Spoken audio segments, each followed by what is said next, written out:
Hello. I have just woke up. We had the quarterly book club. And I didn't go to bed until 2 a.m. and then I struggled to fall asleep till like 3:30 because when I'm wired I can't just like go to sleep. So this is my fourth time filming this. You're either seeing this video or you're not seeing anything at all. But you might know how important it is to me use this platform to spread some awareness for mental health. First and foremost, I think I should probably mention that I have done quite a few mental health videos previously. So if you wanted to know, although it's such a cringe fest, but I do have a mental health story. I'm definitely not gonna go through that again. And I have a video on my like tips of getting out of a bad day or like making a bad day a little bit more bearable. I also have a video speaking about panic attacks. I have, I think, another 2 or 1 mental health update. I don't really do them like too often because there's always like a lot of the time there's not much to update you on after you made the original sort of story video because, okay, wait, disclaimers first. If you are not in a place where you are capable of watching videos on mental health, if this is a little bit triggering, but please just, I'll upload very, very soon after this, so please just click away from this video. By like, I am making this here in case people can relate, because for the first time in my life I realized I went through something. Knowing someone had a similar experience meant the most to me. I never found it so useful to know that someone else had a similar experience than I did with what was happening with me recently. But if this is something a little bit triggering for you, please, you know, if you want to really come back after you're a bit more comfortable, or if you think mental health is not something to be spoken about publicly, please, I do not need those comments in the comment section. That is your opinion. That's fine. I disagree. I think to end the stigma, it's very important to talk about it online, and if I can, then I will. I respect your opinion, but please, this is not the easiest thing to do for me, and I really don't need that discouragement in the comments, so just please.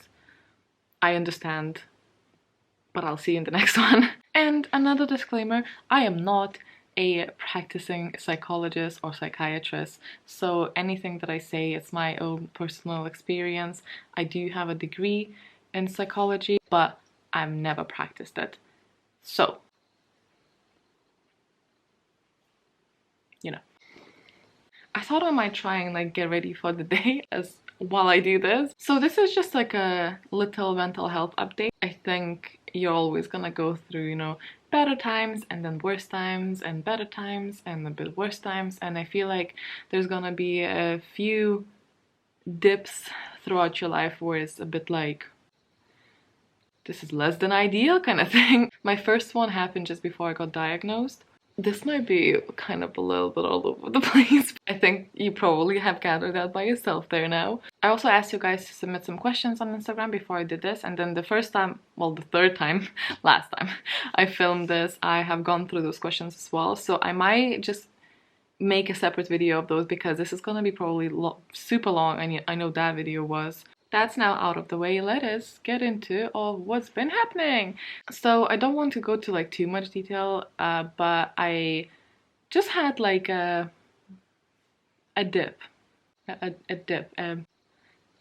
decrease in my mental health. I think what has happened is that I had a stressful period almost a year ago, but it was something fairly significant that was stressful. I did not have the luxury of like breaking down at that point. It really helped me to get through that point, but also then that followed with like on and off periods of being a little bit stressed about other things. And I think on that day a couple of months ago, I don't actually know, I probably should have checked, in February or January, I think. So yeah, a couple of months ago, I think I was like I just relaxed, and I feel like my body went, okay, so you're like relaxing, here's this beautiful package of things you've been repressing, dealing with. At that point, like mentally, I feel like I've already dealt with stuff. Like I already dealt with it even when I was happening. I think I actually handled the whole situation very well. To like pat myself on the back, it's important sometimes, but that doesn't mean that sometimes stress doesn't catch up with you. And I think that sort of like prolonged anxiety just like smacked me in the face. It was unfortunate somewhat. I mean, it's not going to be fortunate either way, but it was unfortunate that it just chose this moment. I was completely fine. I was going on a bus to go pick up my thyroid medication, and I started having very much full-blown panic attack on a bus. And the saga started.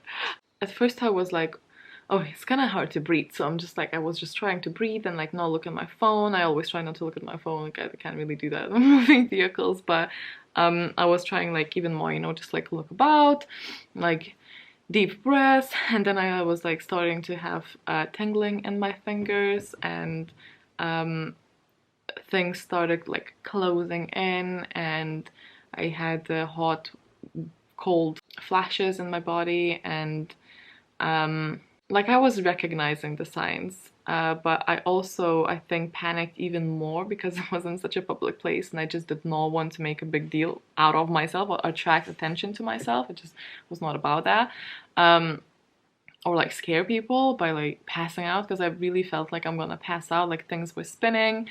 I like started like wheezing, and I was like, I need to get out of here. So the fight or flight response definitely kicked in, because even the tingling in your fingers and your limbs basically is because if a fight or flight response kicks in, then a lot of your blood is circulated towards your essential organs, pretty much, like so towards the mid part of your body. Because I started like really like passing out and panicking, but I couldn't pass out because I was panicking so hard. So my heart was like working just like overtime, and I was like being very aware of my surroundings and everything. But I also couldn't get that go away. So I got out of the bus at the next stop. Yeah, and I was really, because I haven't had a full-blown panic attack in so long, because I felt, and I still think I had, really understood my anxiety over the years. So please don't take this video as well as like, oh, there's no hope or anything. Like, I still have all that knowledge. I still know how to deal with that certain type of anxiety. It's just that I didn't expect this new form to manifest and be like thrown at me, being like, oh, you think you know what you're doing with me? Well, shebang, here's a new one. But yeah, I definitely think that the longer you have it, the more you find what works for you, the more you recognize the signs, the more you can stop it. There's a reason why I didn't have a full-blown panic attack, because I knew the situations that invoke it, I knew the thoughts that invoke it, or I would recognize in the morning that it's a bit of a that kind of day and I need to take some action or like some precaution, or just be a bit more aware of everything to not let it get to that point. And it really has worked. I would still get like days where it was like quite like bad anxiety days, but it wouldn't go on to the panic attack. That's not necessarily like, you know, a super win, but it is a win nonetheless. So I haven't had a full-blown panic attack in a very long time, and if you've ever experienced a full panic attack, it's terrifying. You think you're dying. There's a reason why people call the ambulance and think they're having a heart attack, because apparently they feel very, very similar. And you think it's it. You know, you think that's it. I managed to dial Logan. Thankfully, he was able to answer. Obviously, he couldn't do anything for me, but I just wanted someone on the phone and for someone who knows me to be aware that that's sort of like happening. So I couldn't really tell a lot of things. I just wanted him to know, so he was just listening to like me try and breathe and stuff. I was trying to get some water, and then I just leaned down against the wall in public, wheezing, and it's probably not the best thing for the society, but thankfully no one really checked with me, because when I have a panic attack, I do not want anyone around me. I don't want anyone touching me, because it's very personal, but I am so overwhelmed by everything else that is happening. My anxiety has always been so physical, and again, it's so different for everyone, that I'm just so entirely overwhelmed by what's happening in my body and to my mind, and I basically put all of the effort to breathing and just getting through it. And one thing, I know I mentioned that before in the videos, but one thing that always, like the only thing that helps me personally is the knowledge that, and I keep repeating that to myself in those moments, is that, well, first of all, okay, maybe there's two now, but first of all, one is like, I've had it before and I survived and I was fine. And so you just have to keep that in your mind. And second, there's such useful knowledge that there's only a certain amount of adrenaline in your body. When that amount is used up, it takes a significant amount of time for your body to produce more adrenaline, and without adrenaline you cannot have the fight or flight response. And without, like, the fight or flight is a normal response, but it's when this instinct kicks in a situation that was unprovoked, and you're not able to rationalize it, or you're not able to run away or fight, that's where the problems begin. Also, running away is not always the best thing to do, but obviously I gave in to that and I got out of the bus. I'm not saying that I should have stayed, but I know I did not do myself a favor by getting out of the bus, and we'll touch upon that in a second. But yeah, that was how the first one started. And because it was so out of nowhere, and also because I do think you should always check any other health reasons that might be happening, I have gone and had like blood tests and everything done. The thing that also always happens if someone is trying to speak to me while I'm having a panic attack, I start crying. Like, I can't speak. The moment I open my mouth, I start like bawling my eyes out. So yeah, I went to the pharmacy because I had to go there, and had another panic attack. And between that, while I was picking up my prescription, I had just like a little wave of it. So I think this whole like trip lasted like an hour, but it felt like a year. I got an Uber bag because I just could not think of going back on the bus, and the whole like the Uber ride, which again took like 10 minutes, was the longest ride in my entire life. I was so panicky every time the car stopped. I was so scared of having a panic attack in there because it's just such an uncomfortable feeling to be around a stranger with as well. So as I said, I have done the blood test and everything came back fine. I think what got to me the most is that I have never had social anxiety. It's not like something to boast about, but it's just not an anxiety type that I had to deal with ever. That's why it took me so unawares, because it was still not a social anxiety, but it was anxiety that was now sort of localized in my brain with a very stupid association, because the brains get associations very easily. And so in my brain now, it was like bus equal danger, or at least I thought for a while. So I made it a point of going on a bus very soon after, and as often as possible, which I'm still doing because I am a big believer in exposure therapy. It is known to be one of the most effective ones. It is definitely one of the least fun ones, but it's the most effective, and I knew that I have to basically like show a middle finger to my anxiety, or it will legitimately make me live my life hiding, because I do not have a car and I need to go places. And for a while I was afraid to leave the house. A couple of weeks after all of this, that I would, like, a part of getting the blood test done, which I went on a bus for, there was a period where I would only get out of the house to go to the like local shop to get stuff, and that would be it. If I was invited anywhere, I would make an excuse as to why I cannot go.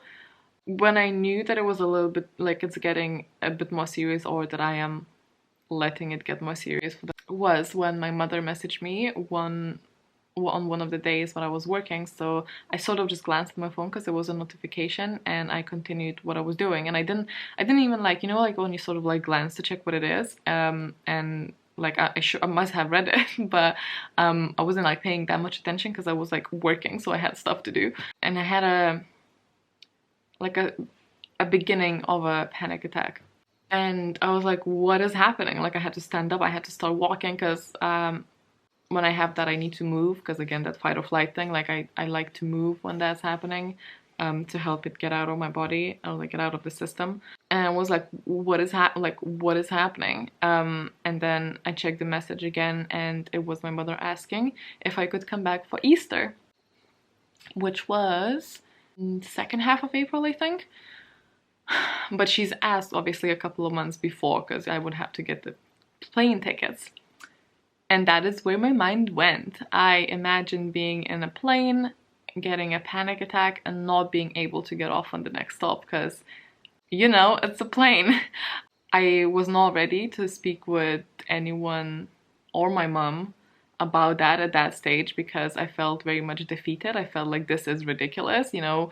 And this is, I think, what this was the most frustrating part, is that psychologically or like mentally, I was, or nor am I, afraid of taking a bus, because I know there's no danger for me there.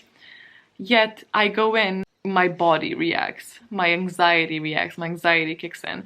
And I think for a lot of the other things that I went through with my anxiety, I would always, like, it might be hard, I might have to stretch, I might have to interpret it, I guess, but I would know somewhat of a trigger and why this is happening and what sort of fear it's stemming from.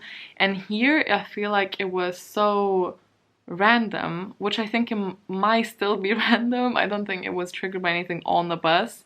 It was just the time that it just sort of burst out, because I was like not afraid of it, but also not very able to go on a bus or go on a plane or even think about going on a plane.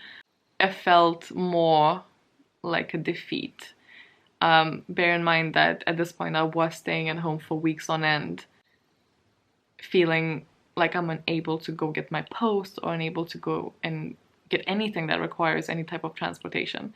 It was, for the lack of a better word, disabling, because as I said, I canceled plans. I couldn't face it some days, and but for most of it, it was some sort of like emotional defeat of like, how can I deal with this when I cannot even rationalize against it? Because if, like, for example, my like dental phobia or something like that, you can counteract those thoughts because you have them, because you're afraid of that, so you can tell yourself things that counteract them. Because I was not actually afraid of going on a bus.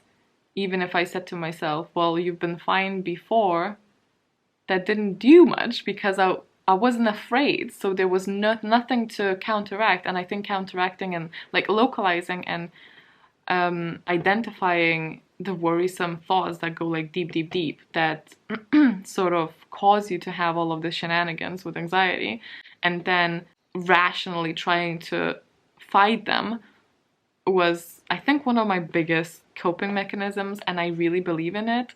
And I think I was just like utterly lost, because there were no thoughts behind it. It seemed like a very random place to manifest anxiety for, and it left me unprepared. I wasn't sure what to do, other than like, I knew I'm gonna at some point go and try and have as many bus rides as possible. And I know it sounds ridiculous. Like, I would tell you if I was actually afraid of taking a bus. I was literally just physically having panic attacks and naturally afraid of, or not wanting to have a panic attack. It is a terrifying experience. No one wants to subject themselves to that voluntarily.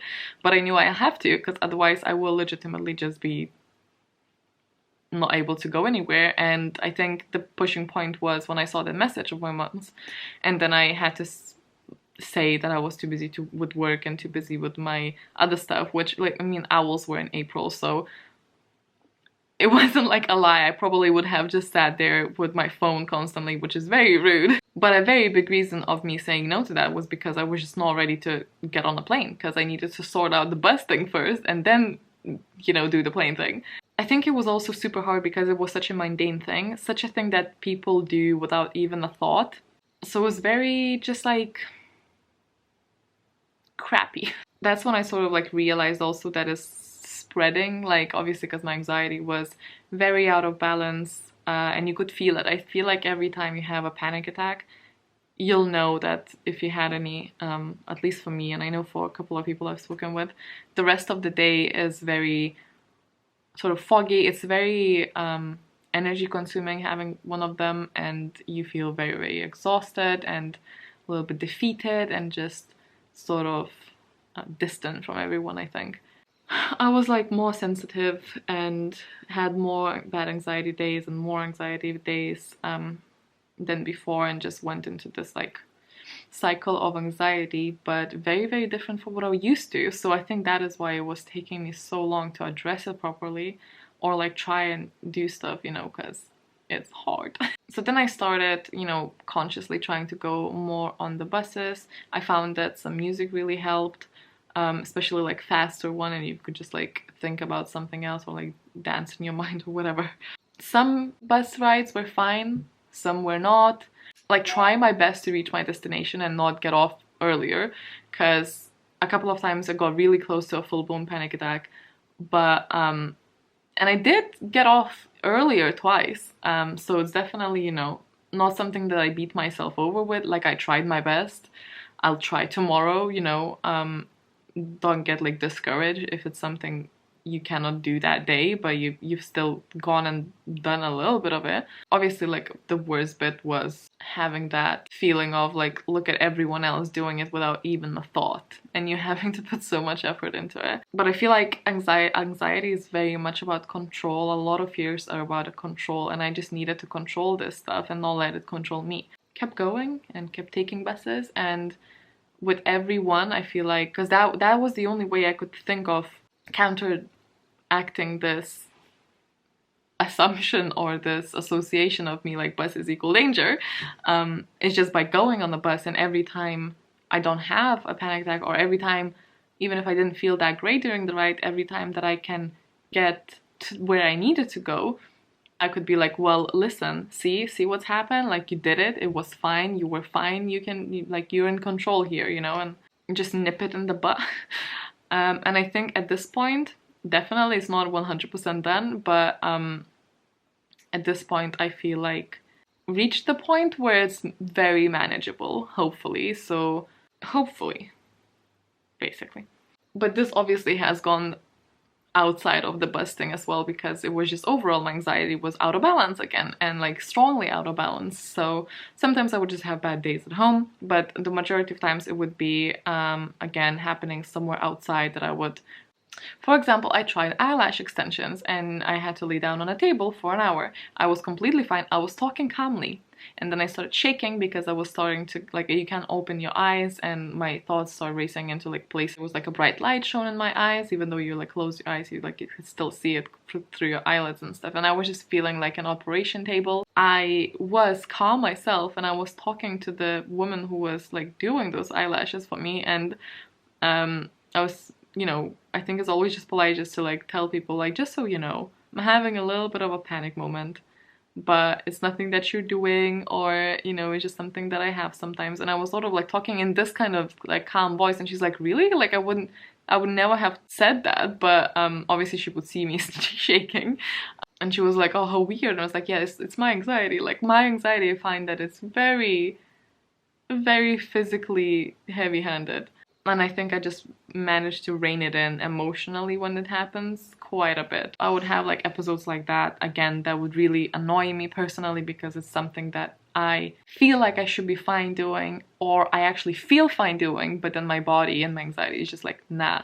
Now this brings me to a whole new level of anxiety is a bitch. I do really still think, and I give myself full credit on actually managing my anxiety during the day fairly well. Like, yeah, sometimes I'll push people away because I know I just need like to not speak with people, but like, to me, as long as that anxiety does not dictate my life too strongly, like, I call it a win. And thankfully this happens so rarely. I only had that happen 3 times in my entire life, but one was recent, and I think these events like shake me like the most. Night panic attacks are apparently a thing. I had that once before, and because it was like a really weird thing, I was like, well, if it happens again, I'll go see a doctor or something, because like, I don't know, but I thought it was like, oh, you know, sometimes weird things happen. And then I sort of realized what was happening for the second and third time, and third time was very recent. And I feel like it's completely cheating me, like entirely cheating, because there's nothing I can do to prepare for it.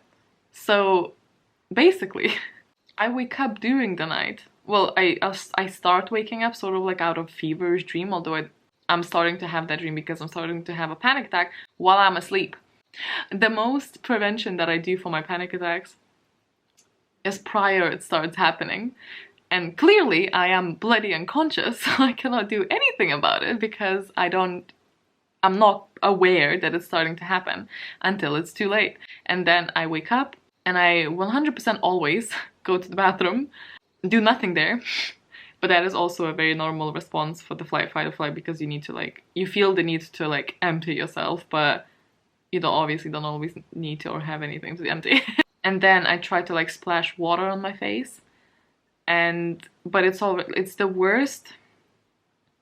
Those are the worst panic attacks that I've ever had, are the night ones, because I think it just goes way too far before you can do anything about it, and you wake up and you feel suffocating. Like I have all of those symptoms, but it almost feels like tenfold. I don't know if it's busy because you just woke up and you're still a bit like, you know how you sometimes need a couple of minutes to like get out of the sleep zone and everything just maybe seems enhanced. But I 100% all the time with those end up on the floor, not able to get up, like everything's spinning and my ears are ringing and my vision is blurry, and it's the biggest sense of vertigo and heart is beating and all of the rest of the symptoms for the panic attack. Those are the worst moments. Upon some research, those are night panic attacks. It does go away exactly the same as the normal one. And then I just sort of gather my shit and go back to bed and fall asleep. And I actually usually sleep fine after that because you're just so shattered out of all of the energy that you just let out. But I just feel so bitter towards my anxiety. I sometimes treat my anxiety like as a little enemy, like a shadow me, just being like, I'm a crush you and I'm gonna win against you. But like sometimes it finds ways to cheat me because there's legitimately like fuck all I can do about it, other than obviously trying to like have a good sleep pattern. Or I do really find that I cannot do too active things or be mentally too engaged in something like an hour before I go to bed because I'll be too hyped. So that is why I waited for so long yesterday before actually falling asleep. It's not because I couldn't fall asleep, it's because I knew if I fall asleep sort of like wired, it's gonna be a bit risky. And I will legitimately do anything and everything to avoid night panic attacks. Now to the part where for the first time in my life I really understood how some people say that it really helps them hear other people say that they experience similar things. Because I feel like I just always assumed that others do, and I never had like an experience that I needed confirmation that other people have experienced that until recently. So a couple of weeks ago I have Skype with my mother and I've decided to tell her stuff because I was getting a little bit of a hang on things and I was like pushing myself every day, doing the exposure therapy for myself, and I was getting like better results. And that is why I'm also sharing it with you now. I think it's because I didn't want to before, because it's very hard for me, you might have known this already, but it's very hard for me to see advice in the comments. I don't like unsolicited advice is very, very hard. So I was speaking to her and she was sort of like, when I was telling her about the bus thing, trying my best to explain that I'm not actually afraid of the buses. It's just that I physically get very, very anxious when I'm on them. And I could see she was understanding me perfectly and she was having that like little smile on her face and I was like, why are you smiling? Like, inappropriate. Well, not really, like we always dealt with everything with humor in my family, but I was just like, explain. And she said that she had the exact same thing when she was like a bit older, I think, than I am, but like close to my age, when her anxiety was quite bad. With hairdressers, she just absolutely could not do it. Although mentally she was not afraid of it whatsoever, she knew she was entirely safe there. She used to enjoy the experience. All of a sudden she just could not do it. And I was so relieved. I could cry. I was just so relieved because I was like, am I going crazy? What is happening? Because rationalizing everything, oh, no crying. Rationalizing everything was always so important to me because I am or consider myself to be quite a rational person, and as long as I understand why and what and well majority of why and what, like I'm fine. I can address it, I can make a long-term plan of how to like attack this like assumption or preconception or fear or whatever, even if it's not like always super successful, like at least I have like a plan or understanding. And I think it just got me so bad that it was just so out of nowhere and it made no sense. So I was so glad to hear that she had a similar experience. And it's what you guys always say when you comment if you have similar experiences. You always say like, I'm obviously not happy that it happened to you, but I'm glad that you shared because it makes me feel less alone. And I think in this particular thing, it was just so specific. And to hear her having such a specific experience as well, it just helped me so much. I don't know how to like, I don't know, just really, really did. So that is why I'm sharing this. It's not like the most exciting video, but in case you also have this like stupid experience that makes no sense in your mind, in case hearing this will help you. I speak about this in my like the normal mental health story, but I didn't know because we don't really share that stuff with my family, I suppose, but I didn't really know that my mom had anxiety issues until I got anxiety because we didn't really share that. So that was like a really interesting thing. But I got a lot from my mother. It's a lot of genetic stuff, and I think this is one of them, honestly. Obviously it's a mixed bowl. It's not just genes or just, you know, nurture versus nature, but it's definitely part of it because I cannot explain it otherwise. And it's not like she told me about having that experience and then I got influenced by that knowledge and went and had this fear manifest out of that. I didn't know that she had something like that, and I didn't even know she had anxiety issues before I got diagnosed with anxiety issues. So she got less lucky though, because she was given vitamin B to help her anxiety, because people were really not aware about mental health, and it's still very much a field people frown upon. It's always so unfair for me. It's just like, I feel like, because it's a chemical imbalance and it's something that's not physically visible, but I feel like diabetes does not get any type of shit that we get for feeling anxious or depressed or anything like that. Man, it's not fair, and it's one of the reasons why I keep talking here, because it affects people so much on a daily basis, and others not understanding, or especially like employees. I'm so lucky today where I work that there's such an understanding, but I've definitely worked in places before where I could not call up and just be like, hey, I'm having a very bad mental health day, and I could not do that to save my life. I had to like go in there and feel absolutely terrible, whilst if I had a little cold, and then they would be like, okay, that's fine, stay where you are. It's another topic. I think I'm on to the last part now, don't worry, there is an end to this. I think the last part to mention is how that sort of had more of a depressive side of, I think it just made me doubt a lot of things and made me very uncertain, and it just sort of led like little by little to more sort of like subdued in the background, more of a depressive type of thoughts. Like I was having like a lot of doubts about the YouTube channel as well, so it would just seep into all of the aspects of my life, but particularly YouTube for some reason, because it is such a massive part of my life and my identity at this point. But I would have thoughts like why do people watch me? I am so, basically that I am inadequate, not good enough, like I don't really belong here with the booktubers, like other booktubers. I was afraid that people are judging me for the content that I create, that the content is like not deep enough, or that I am not smart or not well spoken enough to put out videos of value, that I'm wasting people's time. So that is the part in my brain that it's just very, very current. I have not dealt with this yet, so I can't, like, I have not dealt successfully with it yet, so definitely still there. I mean, hopefully I don't end up like deleting my channel or something ridiculous like that, hopefully not, but I currently am feeling very, very much that. But that is maybe a topic for another day.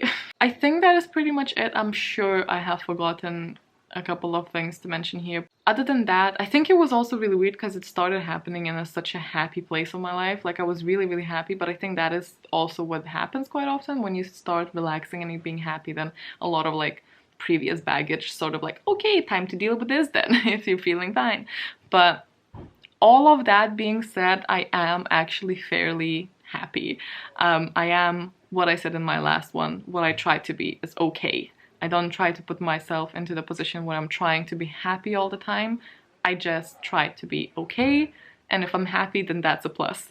There's a lot of things I'm very grateful for and a lot of things I'm very happy with, and like the magical community that we built for the owls here, I'm so grateful for that. My Logan has been absolutely amazing with all of this. I have a supportive family. I have a lot of things to be grateful for. Overall, I am more happy than not. It's just that I have some demons to fight and things to work through. There's also a very, very big part of me that I'm not quite ready to talk about, and I don't know if I'm ever gonna talk about to mention it here because I do really want to be so open with that, but I don't think that I'm capable of talking about it in like an informative manner, or do I even have anything to add to that topic. But on a day-to-day basis, a lot of the things that I struggle with is my body image, my relationship with food, and my relationship with my body. And it has been a battle since I was 16 years old, every single day without an exception. I don't have an eating disorder, I'm not saying that at all. Again, I'm also very, very against self-diagnosis.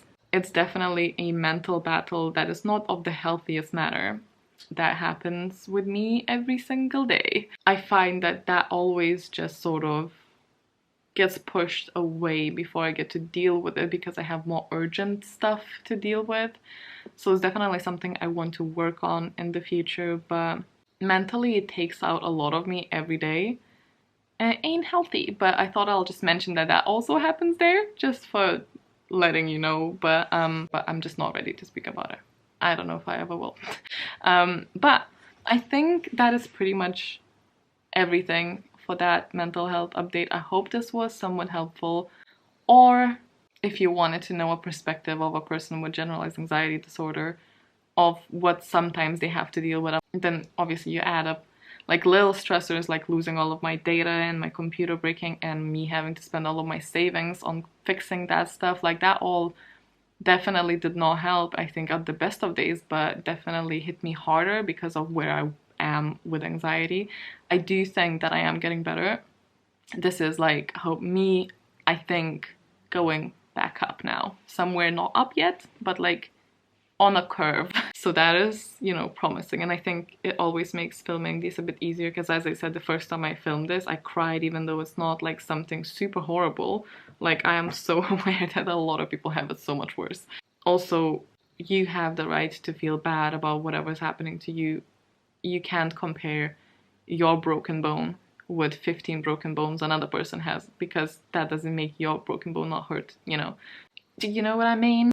I think it is time for me to go. It's like 11 o'clock now. I have been filming this for a very long time. I might try to actually edit this and upload it and just be like, screw it. Like, I've done it now. Like, just get it out of the way before I change my mind. Thank you so much for watching. I hope you guys are doing really well, or, doing okay. I'll see you in the next one, and I'll do that Q&A video later on. Back to the normal program after this, and yeah, see you later. Bye.